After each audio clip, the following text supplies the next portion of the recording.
Hello guys, പെട്ടെന്നാണ് എനിക്കൊരു call വരുന്നത്. ആരീച്ചി സിനിമയ്ക്ക് പോരുന്നോ എന്ന് ചോദിച്ചിട്ട് ഒന്നും നോക്കിയില്ല കേട്ടോ. ഞാനും ഇറങ്ങി തിരിച്ച് ഇവരെ കൂടെ. കാരണം മറ്റൊന്നുമല്ല, ഹാപ്പി ബി ഹാപ്പി ഇപ്പോൾ ഭയങ്കര ട്രെൻഡിങ് ആണല്ലോ. നമുക്ക് ഇൻസ്റ്റ തുറന്നാൽ മൊത്തം ഇതിൻ്റെ റീൽസ് ആണല്ലോ. അപ്പോൾ പിന്നെ നമുക്ക് ഒരു ആവേശം കയറി തിയേറ്ററിൽ പോയിട്ട് എന്നെ എക്സ്പീരിയൻസ് ചെയ്യണം. കാരണം പണ്ട് നമ്മൾ ടി വിയിലൊക്കെ കണ്ടതാണല്ലോ. ഇപ്പം നമുക്ക് തിയേറ്ററിൽ എക്സ്പീരിയൻസ് ചെയ്യാൻ പറ്റുമ്പോൾ അത് നമ്മൾ മിസ്സാക്കരുതല്ലോ. എൻ്റെ കൂടെ ആണെങ്കിൽ 24 hours നീലക്കുയിൽ മീഡിയ ഉണ്ടായിരുന്നു. ഞങ്ങൾക്ക് സിനിമ വരുന്ന 4:45, പക്ഷേ ഇവരൊക്കെ എത്തുമ്പോഴേക്കും ഏകദേശം ഒരു 4:15 കേട്ടോ. ഇവരെ ഞാൻ പരിചയപ്പെട്ടത് ഭയങ്കര അൺഎക്സ്പെക്റ്റഡ് ആയിട്ടാണ്. ഈ തളച്ചായിരുന്നു എനിക്ക് കല്യാണത്തിന് മെഹന്തി ഇടാൻ വന്നത്. അന്ന് പരിചയപ്പെട്ടതാ, ഇപ്പോഴും കൂടെ തന്നെ ഉണ്ടെന്നൊക്കെ പറയാം. പിന്നെ ഞങ്ങൾ ആ ഒരു ഫ്രണ്ട്ഷിപ്പ് ബിൽഡ് ചെയ്ത് ഇപ്പം ഒരുപാട് ആൾക്കാരായി അതിലേക്ക്. ഞങ്ങളെല്ലാവരും കൂടെ നല്ല എൻജോയ് ചെയ്തിട്ടായിരുന്നു സിനിമയ്ക്ക് പോയത്.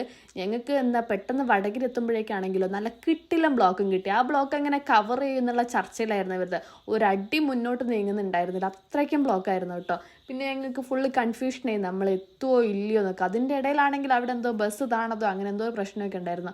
അതെല്ലാം കൊണ്ട് തന്നെ ഫുള്ള് ബ്ലോക്കായിരുന്നു അവിടെ. പിന്നെ ഞങ്ങൾ ചർച്ച ചെയ്യായിരുന്നു, നമ്മൾ എത്തുമോ, നമുക്ക് കാണാൻ പറ്റുമോ, നമുക്ക് ഫസ്റ്റ് പാർട്ട് മിസ്സാവുമെന്ന്. പിന്നെ ഏകദേശം ആ ബ്ലോക്കൊക്കെ കണ്ടപ്പോൾ ഞങ്ങൾക്ക് ഒരു കാര്യം മനസ്സിലായി, എന്തായാലും ഞങ്ങൾക്ക് ഫസ്റ്റ് പാർട്ട് എന്തായാലും കാണാൻ പറ്റില്ല, അതെന്തായാലും മിസ്സാവുന്നു. കാരണം ഏകദേശം ഒരു 5 മണിയല്ല, ഒരു 4:40 ആയിട്ടുണ്ടായിരുന്നു.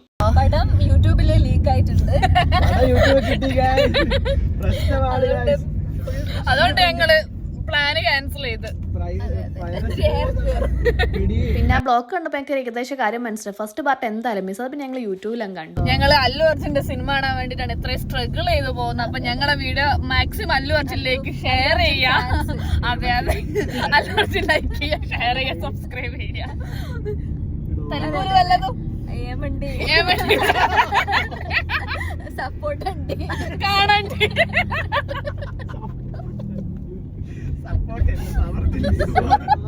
പിന്നെ ബ്ലോക്ക് കവർ ചെയ്ത് ഞങ്ങൾ വടകര എത്തുമ്പോഴത്തേക്കും ഏകദേശം ഒരു 5 മണിയായിട്ടുണ്ടായിരുന്നു. പിന്നെ തിയേറ്റർ കണ്ടുപിടിക്കാനുള്ള വെപ്രാളായിരുന്നു കേട്ടോ. കറക്റ്റ് ഞങ്ങൾക്ക് തിയേറ്റർ അറിയില്ലായിരുന്നു. വടകര മാർക്കറ്റിന്റെ ഉള്ളിലേക്കായിട്ടുള്ള ഏതോ തിയേറ്ററിലേക്കായിരുന്നു ഞങ്ങൾ ബുക്ക് ചെയ്ത്. ഫൈനലി ഞങ്ങൾ തിയേറ്റർ കണ്ടുപിടിച്ചു. ഞങ്ങൾ തിയേറ്ററിലെത്തി, 5 മണിയാകുമ്പോൾ തിയേറ്ററിലെത്തി. ഞാൻ 7 മണിക്ക് ടിക്കറ്റ് ബുക്ക് ചെയ്യുന്ന പറഞ്ഞോണ്ട്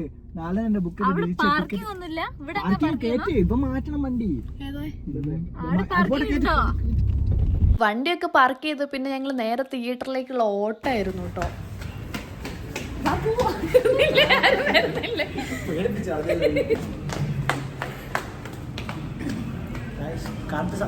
അതെ അതെ അതെ.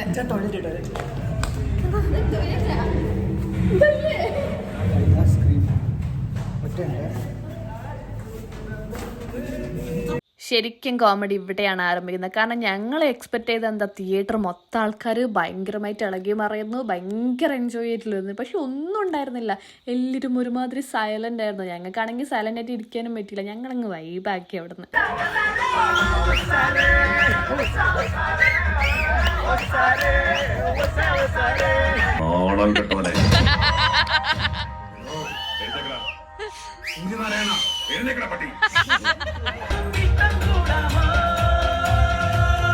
ഞങ്ങള് സിനിമ കണ്ടു. എന്താ സിനിമേനെ പറ്റി എനിക്ക് പറയാനുള്ള? ഇങ്ങോട്ട് പാടോ. ക്ലൈമാക്സ് പറയാൻ പറ്റിയതാ? എന്താ പ്രജനെ ക്ലൈമാക്സ് പറ. മധുമതിന്റെ അച്ഛൻ മധുമതിന്റെ സ്വത്ത് മൊത്തം എഴുതി കൊടുക്കും. സെക്കൻഡ് പാർട്ട് മധു പെറ്റ് 4 കുട്ടികൾ അതിലോ പറയുന്നില്ലേ എനിക്ക്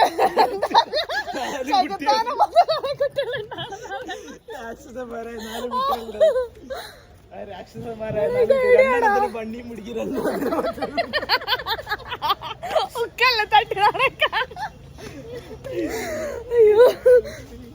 അതിനാ ചന്ദ്രനല്ല ഗൈസ്, മൂണാണ്. അതിനാ എന്റെ കണ്ടുപിടുത്തം. സിനിമ മൊത്തം കണ്ടിട്ട് ഇവന്മാർക്ക് വന്ന ഏറ്റവും വലിയ സംശയം എന്താന്ന് വെച്ചാൽ അല്ലു അർജുന്റെ ലിപ്സ്റ്റിക്കിന്റെ ഷെയ്ഡ് ഏതാ.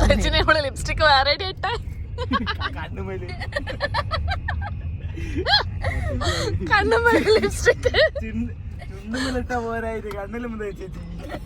പൈസ ഇല്ലായിട്ടാടാ. അവൾ MBBS പഠിക്കുന്നതല്ലേ, എല്ലാം കൂടെ അവൻ എങ്ങനെയാ നോക്കുക.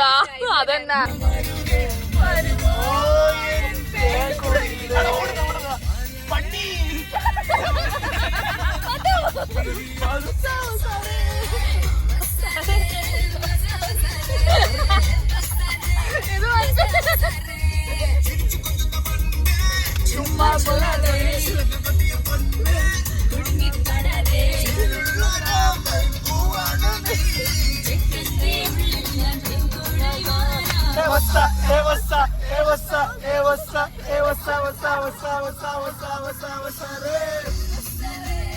തിയേറ്ററിൽ ഞങ്ങൾ എക്സ്പെക്ട് ചെയ്തു അല്ലെങ്കിൽ റീലിൽ കണ്ട പോലത്തെ ഓളമൊന്നും ഇല്ലാത്തതുകൊണ്ട് ഞങ്ങൾക്ക് ചെറിയ സങ്കടം വന്നിട്ട് പിന്നെ ഞങ്ങൾ കാറിൽ പാട്ടൊക്കെ വെച്ച് അതങ്ങ് അഡ്ജസ്റ്റ് ചെയ്തു. ഈ ക്ഷീണമൊക്കെ തീർക്കാൻ വേണ്ടി ഞങ്ങൾ നേരെ പോയത് പേരാമ്പ്രയിൽ അയൽറ ചെയ്താനിലേക്കാണ്. ഇനി അവിടുത്തെ ഒരു മന്തിയും കൂടെ കഴിച്ചാൽ ഞങ്ങൾക്ക് ക്ഷീണം മാറില്ല. അപ്പോഴാണ് ഒരു കാര്യം ഞാൻ ശ്രദ്ധിച്ചത്, ഇവന്മാർ 3 പേരും ഡ്രസ് കോഡ് പോലെ ബ്ലാക്ക് ഒക്കെ ഇട്ട് ഇറങ്ങിയിട്ടുണ്ട്. പിന്നെ ഞങ്ങൾ അവിടുന്ന് ഒരു മന്തിയൊക്കെ ഓർഡർ ചെയ്തു. മന്തിക്കുള്ള വെയിറ്റിംഗ് ആയിരുന്നു.